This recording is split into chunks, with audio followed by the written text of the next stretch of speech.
Hello, world. Welcome to Querying Science, Theology, Philosophy, and Spirituality. This is the LGBTQ Center for Science, Theology, Philosophy, and Spirituality.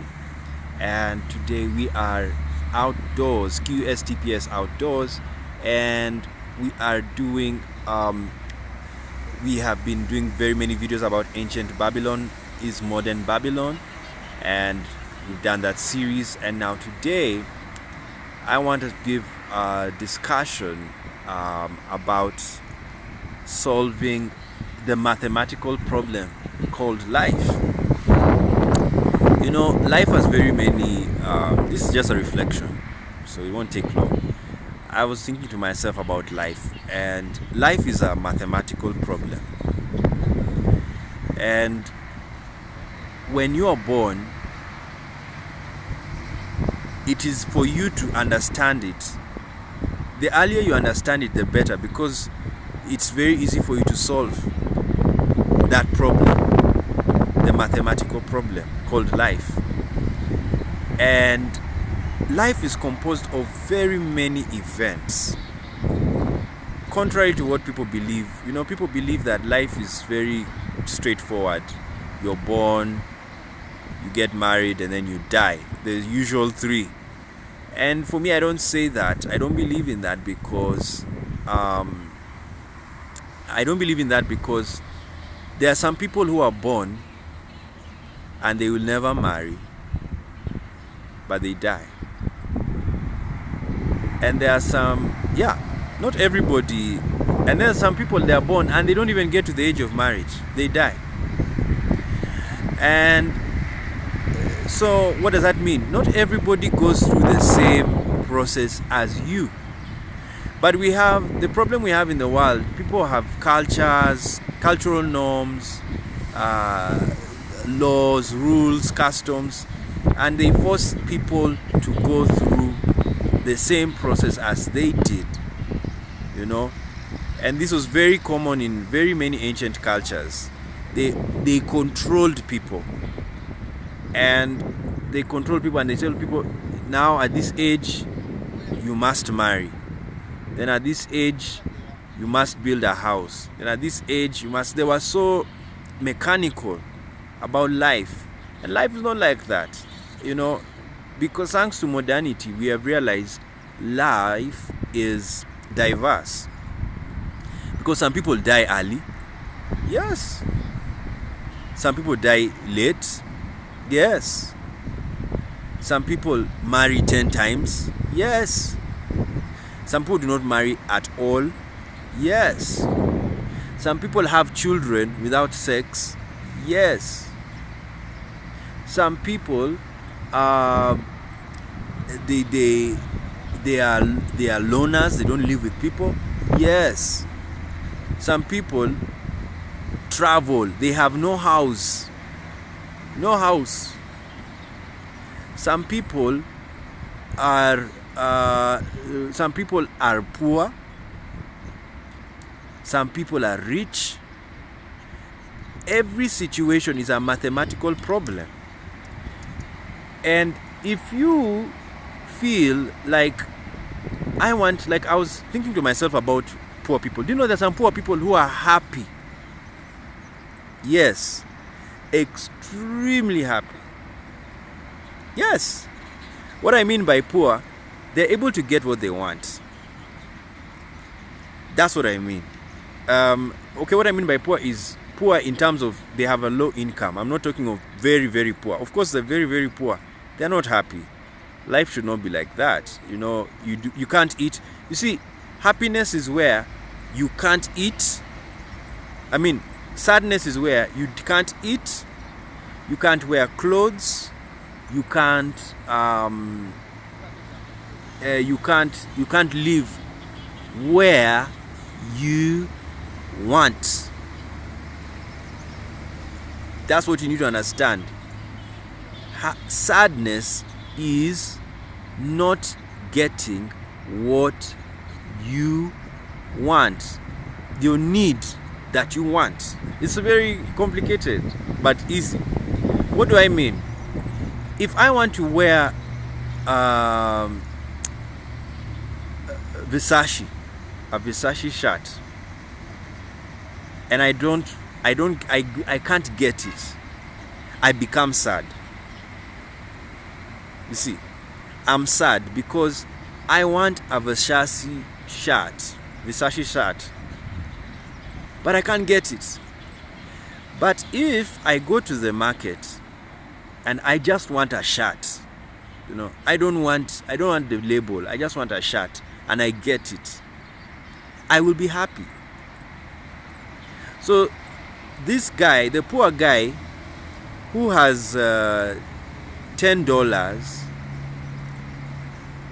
actually not even $10, $1 to buy a shirt, and he says, I just need a shirt, so I just need $1. He goes, he buys the shirt. He's more happy than me, who I may want to buy a Versace shirt, but I only have $10, and the shirt is $30. You see? So the guy who wants a Versace shirt is sadder than the guy who got the $1 shirt. So the guy who got a $1 shirt, his mathematical problem was solved because he doesn't need a lot of money to be happy.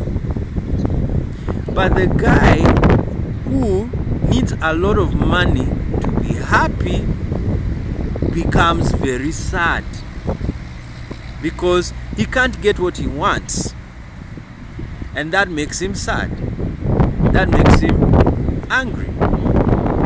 So that's what you need to understand about life, that some people are happy because happiness is based on what they have and what they can get. That's why you can find a poor person who can have a show house, and he can buy clothes, and if that is what he wants, you see, because you can be poor and that's not the life you want. But if that's the life you want, my friend, you are happy, you have arrived. Because there's some humans, they don't even want a jacuzzi in the house. They just want to live, to sleep, eat. Yes, we are animals. Do you know animals have a place to sleep? Why do birds build nests? Where do lions go? Do they stay in the field all the time? No, they know where to sleep. They have houses, just they can't build. And their bodies don't allow them to build. Look at ants. They don't even have brains our size. Very tiny. But they build houses. You see? So you need to understand, building is nothing, because even ants can build. And even sex is nothing, because animals have it. Of course, sex is everything. It's not bad. We enjoy ourselves. But when I'm saying nothing, I'm not nihilistic. I'm just saying that because animals can do it, so what? Like I was laughing at people who say, homosexuality is a sin, and I ask them, but what about the animals which are homosexual and they're doing homosexual acts? Are they sinners? You see, those are the questions. So what you need to know in life is solve that mathematical problem. And one of the ways you solve it is through philosophy, religion, yes, science. That's what you need to know. And I want to conclude saying this, that we are controlled, our lives are controlled by fate and forces. Do you know you can live a fatalistic life? Do you know what a fatalistic life is? A life whereby anything happens, you don't care, you don't you don't care, you don't do anything, you just let life go, flow, you go with the flow. That's a fatalistic lifestyle, and it's a fatalistic lifestyle. But then you also have what is called you also have what is called the forceful life. Now, forceful life is a powerful life because force is power, and knowledge is life, is power. So what happens when we go to school? We are going to school to get force, power, knowledge. So when the more knowledge you have, the more you can control fate. Yes. So you see, fate is like, I can decide to sit here and say, let me just wait for life. I wait, then I just get hungry. I stand up, I go. That is fate. But knowledge is, what time is it? I want to leave at this time. So I keep on looking at the watch and then I leave. That is force. That's power. That's knowledge. I have knowledge of where I am. A fatalistic person does not want to know. He just lives life. But a forceful person wants to know. And that's why very ambitious people live very non-fatalistic lives, because they're in control. They're in control of their lives. They don't want someone to control them. They want to get there. I'm gonna get there. I'm gonna make it. I'm gonna rise. I'm gonna do everything that I can reach to the top. That's a non-fatalistic person. But a fatalistic person is like, whatever. We went there, okay, it's okay. Yeah, whatever. Let's go on. That's a fatalistic person. And many religious people are like that. But very many scientific-minded people are very forceful. And it's understandable. They have knowledge that can affect the events in life. They have knowledge, they have science to affect. You see, look at the building we started showing you. Let's look at it again.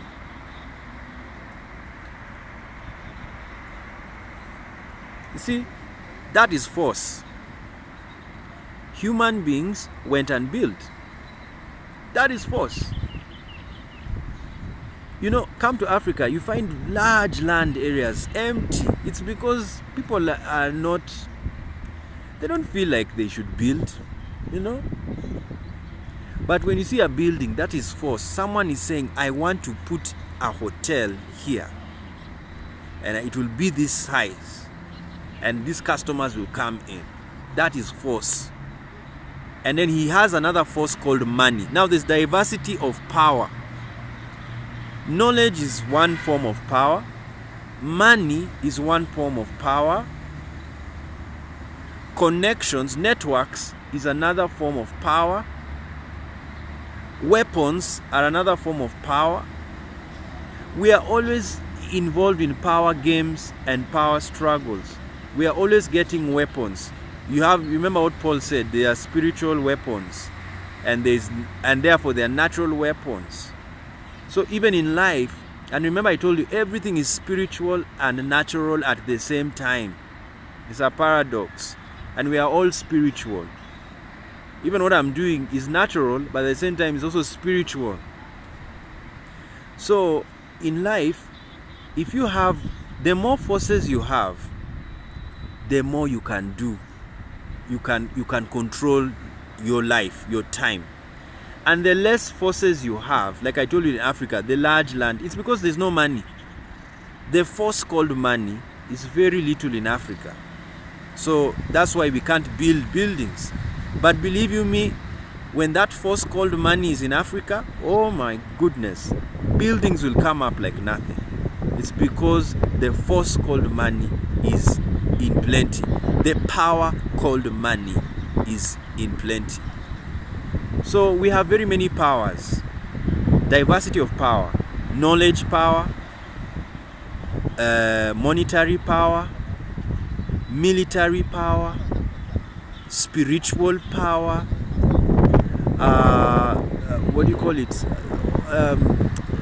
Of course, I've already said knowledge, intellectual power, biological power.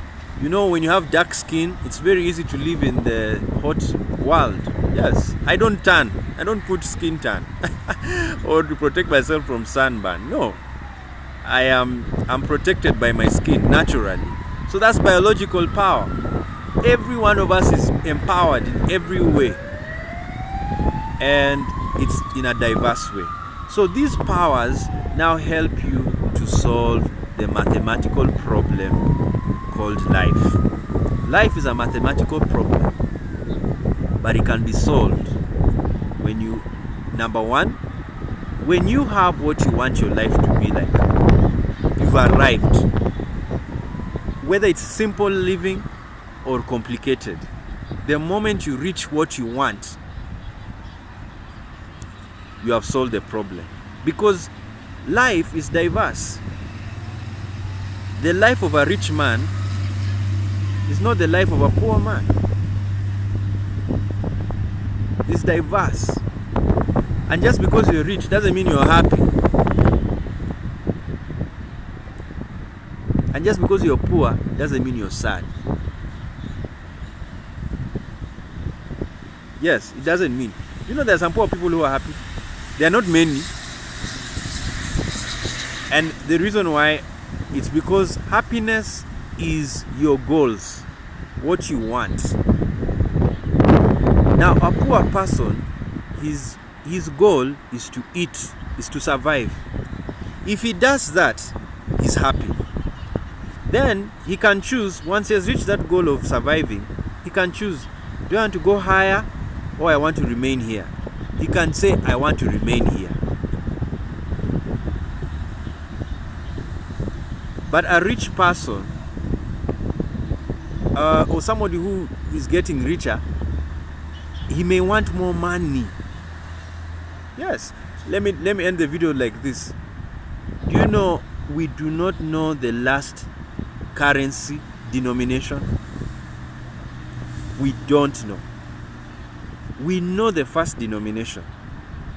It is $1, $1 franc, 1 shilling, 1 euro, 1 pound. We know it.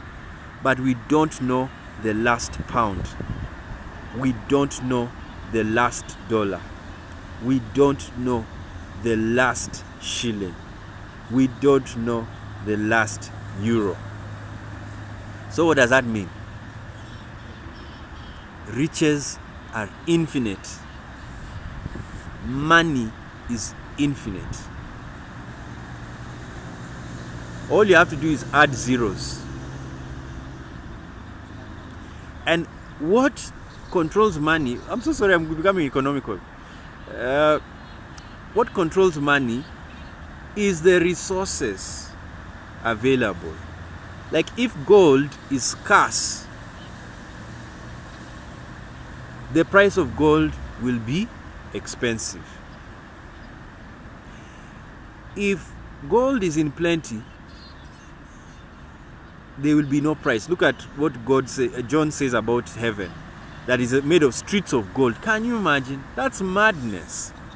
How much gold is that? How much gold is that? That is madness. And who knows, it could be true. You know, John had visions, and we're going to talk about dreams and visions next time. Anyway, guys, we can talk much, but I was just giving you my reflections, my thoughts about life.